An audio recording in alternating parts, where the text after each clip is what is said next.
Assalamualaikum warahmatullahi wabarakatuh. Hai semuanya, kali ini kita akan mempelajari materi berikutnya, kelas 7 tentang pemanasan global. Untuk kelas 7 A, B, C, dan D diperhatikan dengan baik-baik. Oke. Sebelum belajar, jangan lupa kita berdoa lebih dahulu ya. Kegiatan manusia selalu menghasilkan berbagai zat sisa buangan yang salah satunya berupa gas. Anak-anak, coba dilihat di sini ada beberapa gas yang terbuang, yaitu ada gas dari kendaraan bermotor, ada pembakaran hutan, kemudian dari cerobong asap. Oke. Sebagian orang berpikir bahwa atmosfer dapat menyerap gas-gas buangan tersebut secara tidak terbatas ya, dan tidak menimbulkan dampak buruk bagi kehidupan. Jadi kita berpikirnya bahwa semua gas yang dibuang itu akan hilang begitu saja ya, tidak ada dampaknya gitu. Nah, akan tetapi saat ini diketahui bahwa banyaknya gas-gas buangan dapat menyebabkan perubahan mendasar di atmosfer dan juga kondisi kehidupan di bumi loh. Berbagai kegiatan atau aktivitas manusia seperti penggunaan bahan bakar fosil, penebangan hutan, pembakaran hutan untuk pengalihfungsian menjadi lahan pertanian, pemukiman, dan industri akan menyumbang gas CO2 atau karbon dioksida ke atmosfer dalam jumlah yang sangat banyak. Nah ini ya, jadi asapnya ini akan menyumbangkan gas CO2 ke atmosfer dalam jumlah yang sangat banyak. Kemudian ini adalah penelitian dari beberapa periode waktu dari tahun 1950 ya sampai dengan 2000. Di sini teramati ya bahwa gas CO2 di atmosfer meningkat ya, naik hampir 20% ya. Ini ada negara Rusia, Amerika, Cina, dan Uni Emirat Arab ini. Oke. Jadi lebih tinggi ya, setiap tahun naik terus. Ini.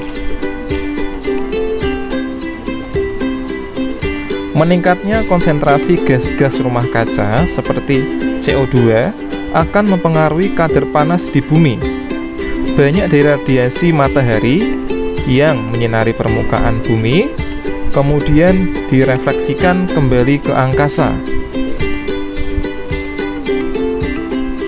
Meningkatnya kadar CO2 di atmosfer selama 150 tahun terakhir membuat para ilmuwan prihatin karena hal tersebut berkaitan erat dengan meningkatnya suhu global. Suhunya meningkat. Lebih dari 1 abad atau 100 tahun, ilmuwan telah mempelajari bagaimanakah gas-gas rumah kaca menghangatkan bumi. Pembakaran bahan bakar fosil berkontribusi terhadap pemanasan suhu bumi. Bahan bakar fosil ini artinya penggunaan bahan bakar minyak kayak bensin, solar, dan lain sebagainya.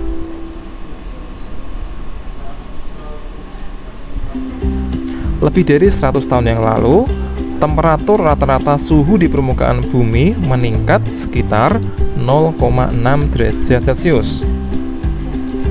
Peningkatan temperatur inilah yang disebut dengan pemanasan global.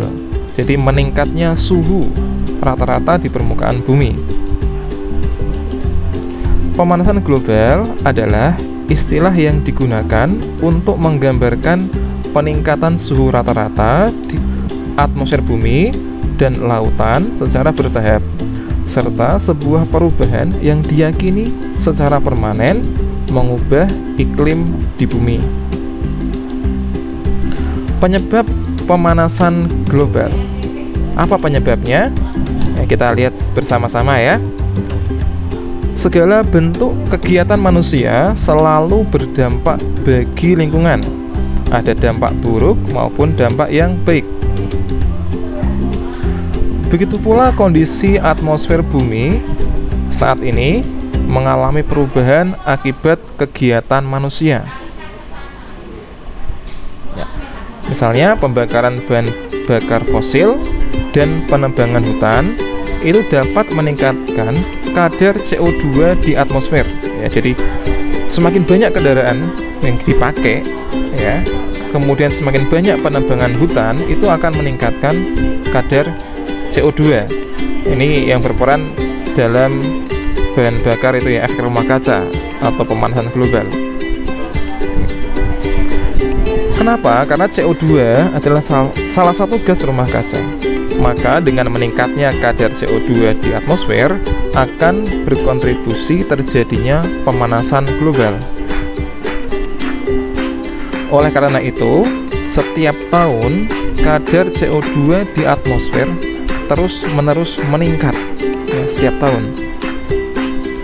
Beberapa faktor yang menyebabkan terjadinya pemanasan global diantaranya adalah sebagai berikut.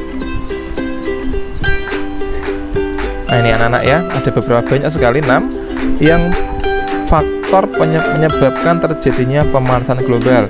Yang pertama, emisi CO2 yang berasal dari pembakaran bahan bakar fosil sebagai pembangkit tenaga listrik. Yang kedua, emisi CO2 yang berasal dari pembakaran gasolin sebagai bahan bakar alat transportasi. Yang ketiga, emisi metana dari hewan, lahan pertanian, dan dari dasar laut Arktik. Yang keempat, deforestasi atau penebangan liar yang disertai dengan pembakaran lahan hutan. Yang kelima, penggunaan CFC atau klorofluorokarbon dalam mesin pendingin, bisa AC atau kulkas. Yang keenam, meningkatnya penggunaan pupuk kimia dalam pertanian.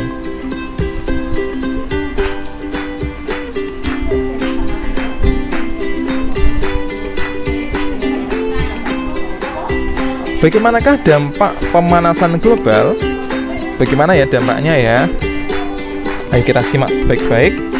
Seperti yang telah dinyatakan sebelumnya, bahwa kegiatan manusia telah mengubah kealamian dari gas rumah kaca di atmosfer. Konsekuensi dari perubahan gas rumah kaca ini sulit diprediksi. Tetapi beberapa dampak yang telah nampak yaitu sebagai berikut. 1. Temperatur bumi menjadi semakin tinggi di beberapa wilayah. Mungkin temperaturnya menjadi lebih tinggi dan di wilayah lainnya mungkin tidak. Oke. Yang kedua, tingginya temperatur bumi dapat menyebabkan lebih banyak penguapan dan curah hujan secara keseluruhan. Tetapi masing-masing wilayah akan bervariasi. Beberapa menjadi basah dan bagian lainnya kering. Jadi tidak tentu ya untuk tiap-tiap wilayah. Ada yang cenderung basah sampai kebanjiran ya. Ada yang kekeringan sampai tandus dan terjadi kelaparan. Jadi ini tidak seimbang. Yang ketiga, mencairnya glacier yang menyebabkan kadar air laut meningkat ya. Glacier itu adalah mencairnya es ya di kutub utara dan kutub selatan. Ketika mencair, maka air laut akan meningkat. Begitu pula dengan daratan pantai yang landai seperti Semarang ya. Lama-kelamaan akan mengalami peningkatan akibat penggenangan air. Sebuah laporan tentang terumbu karang yang dinyatakan bahwa dalam kondisi terburuk, populasi karang akan hilang pada tahun 2100. Wah, ini prediksinya ya. Di tahun 2100 terumbu karang akan hilang. Wow, karena meningkatnya suhu dan pengasaman laut ya, karena ada suhu yang tinggi dan laut yang asam, ini terumbu karang akan diprediksikan hilang ya. Kalau terumbu karang hilang, wah kacau ini ya. Semua spesies yang ada di laut itu menggantungkan pada terumbu karang. pasti banyak yang mati juga kalau nggak ada terumbu karang. Coba bayangkan ya, pasti banyak yang ya punah nanti ikan-ikannya. Yang kelima, ini kepunahan spesies yang semakin meluas. Menurut penelitian yang dipublikasikan dalam majalah Nature, peningkatan suhu dapat menyebabkan kepunahan lebih dari 1 juta spesies. Wow, mengerikan ya. Sampai saat ini hilangnya spesies semakin meluas dan daftar spesies yang terancam punah terus berkembang dan terus bertambah. Kasihan ya. Yang keenam, nah ini kegagalan panen besar-besaran ya, kasihan Pak petani. Menurut penelitian yang terbaru, terdapat 90% kemungkinan bahwa 3 miliar orang di seluruh dunia harus memilih antara pergi bersama keluarganya ke tempat yang beriklim baik atau kelaparan akibat perubahan iklim dalam kurun waktu 100 tahun ya. Jadi harus milih pindah ke tempat yang layak, yang iklimnya baik. Nggak mungkin lah kita hidup di tempat yang kering gini, ditanami tanaman nggak ada, nggak bisa menghasilkan, maka pasti kelaparan ya.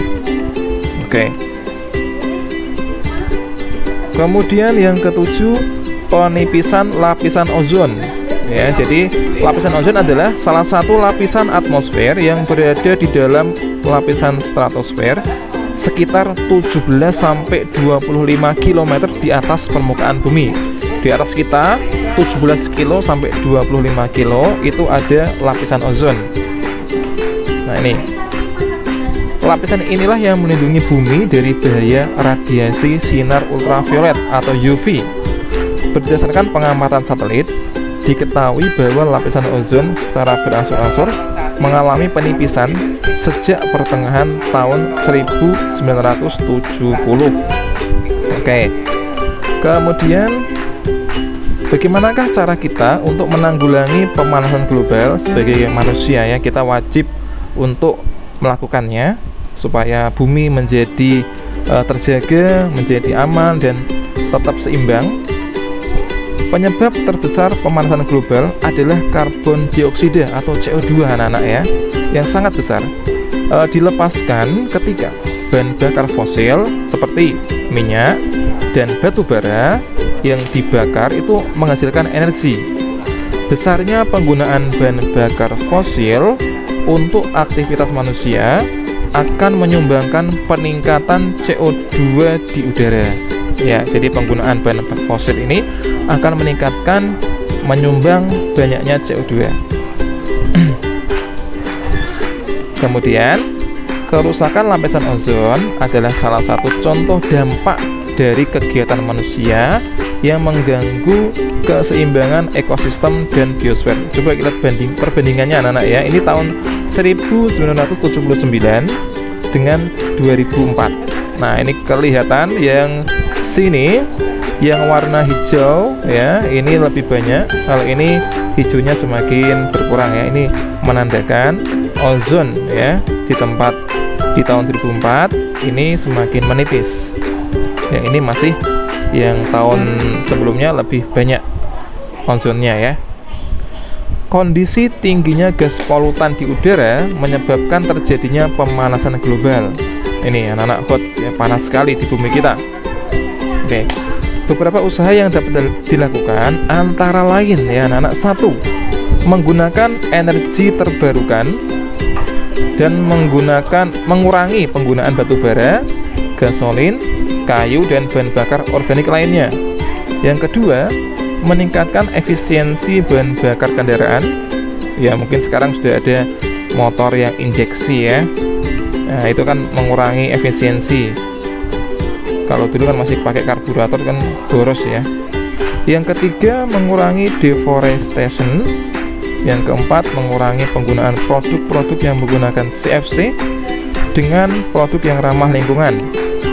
Yang kelima, mendukung dan turut serta pada kegiatan penghijauan. Mungkin yang kita bisa lakukan ya sebagai siswa anak-anak ini ya, penghijauan ini pasti kamu bisa melakukan ya. Coba di rumah tanamlah tanaman ya di tempatmu sebanyak mungkin. Kalau halamannya luas itu karena kalian akan mendukung ya program penghijauan nanti bisa mengurangi CO2. Selain berguna di dunia, mengurangi gas rumah kaca, kalian juga punya tabungan nanti di akhirat anak-anak ya. Karena setiap manusia yang menanam tanaman ya itu akan diperhitungkan di akhirat ya. Jadi akan punya tabungan amal jariah di akhirat ya. Kalau punya lahan, tanamlah tanaman ya sebanyak mungkin. Oke, alhamdulillah kita udah hampir selesai anak-anak. Jangan lupa untuk melihat deskripsinya, nanti ada soal yang ada linknya, kalian klik nanti ada soal muncul di situ, dikerjakan dengan baik dan dengan benar ya anak-anak ya. Jangan lupa untuk subscribe yang belum subscribe dan di like, lalu komentar di bawahnya kelas, nama dan kelas ya. Sekian dari Pak Bangun. Assalamualaikum warahmatullahi wabarakatuh dan